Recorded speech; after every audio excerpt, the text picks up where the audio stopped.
I remember the guy that created the CRT outrage out of thin air, Christopher Rufo. He worked for the Heritage Foundation, worked for the Manhattan Institute, and now he's down in Florida doing Ron DeSantis' bidding. And he's always been fairly transparent about how he would use things like CRT and gender theory in order to create outrage within the general public.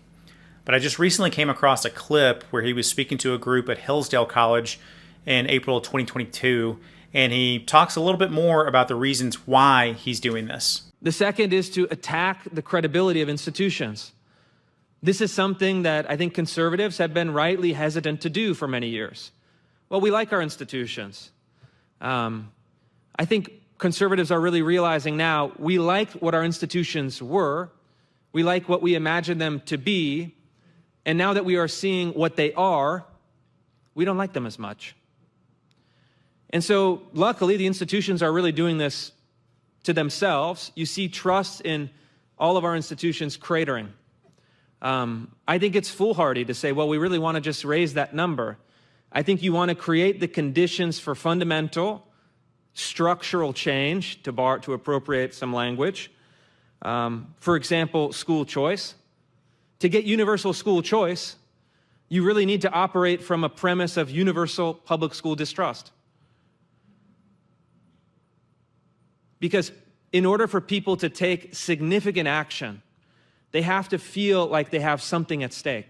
You want to operate from the premise of universal public school distrust. Interesting. There's no reason why we can't have, for example, universal school choice. So that a family that says, you know what, this isn't for me, this violates our family's values at a deep level, shouldn't be able to take that average of $15,000 a year and move it wherever they want. It could be another public school, it could be a charter school, it could be a private school. This is controversial, I don't know why, but could also be to a religious school. Because what's happening is that you have 90% of public school of American school children attending public schools. You have 90% of American university students attending public universities. You have a monopoly that unless it's broken up, unless parents are given more power, more freedom, more options, more choice, they're going to be forced to run their kids through a gauntlet that they can't control. Everything that he talks about from a public school perspective, it all eventually leads to dollars following the student, voucher programs, private schools being funded via taxpayer dollars. It all ultimately ends with a complete deconstruction of what we understand public education to be. And always notice the business type language that he uses when he's talking about this. He talks about monopolies that need to be broken up, as if the public school system, it's just unrealized profit. It's just unrealized opportunities for people to make money. And notice the students and the kids that he leaves out of this conversation too. The only people who would be able to take their $15,000 and move it wherever they want are the ones that had the means to actually do so. The parents of the students who have additional types of learning needs, they don't have the luxury of just taking their $15,000 and going elsewhere. I'm even hearing stories about here in Colorado that does have essentially universal school choice. There are students that are being rejected from choicing into certain schools because they have an IEP. And if he were to ultimately succeed in his goal to deconstructing public education, and that's probably going to leave a pretty big teacher gap as teachers leave the profession and as the teacher pool starts to get distributed across this landscape of public and charter and private schools. So outside of just sitting a kid down in front of a laptop and slapping a pair of headphones on them, which I think is really what they ultimately want, and what would they do? Where would they find these teachers from? American public school students are doing better than the public school students in Guinea-Bissau, for sure. But you still have about a quarter of them never achieve basic literacy, despite education spending doubling or more in the last generation or 2 generations. And so the simple answer is say, from the state level, pass legislation, there's no financial benefit and there's no requirement for teachers to get advanced educational credentials, degrees, masters, etc. And you can have someone who's, say, a history major at Hillsdale College that is excited, wants to learn how to teach, can get a job teaching history at a public school. There's no reason that you couldn't have a system as simple as that. And what that does is it cuts out this cartel, essentially. You have to pass through the Graduate School of Education cartel.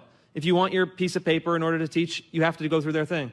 So they have a captured customer, a captured line of business. Get rid of it. Say no more statewide. If you want to go, you can go, spend your own money. It's not required. And guess what? I think nobody would go. Truly, I really feel like maybe some, lunatics would go, and that's fine. But then you'd look at them and say, the ones that don't hire the ones with the masters, because those are the crazies. So in Christopher Rufo's dense mind, all you have to do is go to, I'm guessing, a private university in order to major in a certain topic and be enthusiastic and excited about teaching, and you just go to a public school and teach. No other requirements at all. That doesn't sound like a complete disaster. But whenever you're thinking, wait a minute, Rob, that does sound like a complete disaster, think about what he's already told you. He wants you to stop trusting public institutions. So wouldn't it make sense that he would just want to continue to make them worse? And there's all kinds of contradictions and hypocritical statements within this whole hour that he was talking to this group at Hillsdale College. But I want you to remember, and I always want you to remember, whenever you hear anything about CRT, when you hear anything about gender theory, when you hear anything about transgender athletes, whenever you hear about any of these culture war manufactured outrages, I want you to always remember that these are not genuine arguments. There is nothing genuine about the arguments that Christopher Rufo and people like him are making. It's all completely made up for that goal that he just spelled out for you, which is to erode trust in public institutions. And if you're thinking to yourself, oh, Rob, it's just one guy, it's just some lunatics, it's just the fringe on the right that are saying this, what do we have to worry about? I want you to keep in mind that Christopher Rufo is the person who took the United States from knowing nothing about CRT to everyone knowing about CRT over about the course of 6 months.